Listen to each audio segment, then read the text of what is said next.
So we are tracking another cold front this week, like Greg mentioned. And of course, we've got to talk about it because this time of the year, we start thinking about the freeze, the first freeze. And on average, it happens November 22nd. So the average first day is still a few days away, but like you'll see in Greg's forecast, it's actually not in the forecast. Now, the latest first freeze that we've had at DFW specifically held off until January 4th of 1972. That means the beginning of winter in 1971, there actually wasn't a freeze. So hard to think about, right? But it actually happens quite often that we have these delayed freezes.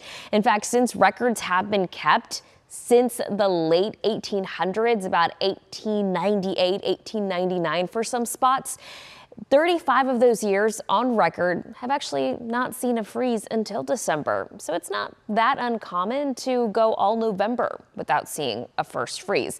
So let's go ahead and look at this on a map. So on average, the first freeze happens earlier in the calendar year, the more north you are. Common sense, right? Well, for areas of, say, the Panhandle, where you see that blue shade there, anywhere from mid-October to the end of October is the average first freeze. For areas across the Red River, maybe areas in West Texas where temperatures tend to drop a little bit quicker, November 1st through the 15th is about average. And for DFW and a big portion of central and southeast Texas, the first freeze holds off until after November 1st. Now that is on average, but over the next week or 2 weeks, we're actually trending above normal with those temperatures, especially when we're looking at next week. Of course, Greg has the breakdown of the actual numbers coming up in just a bit, Mark.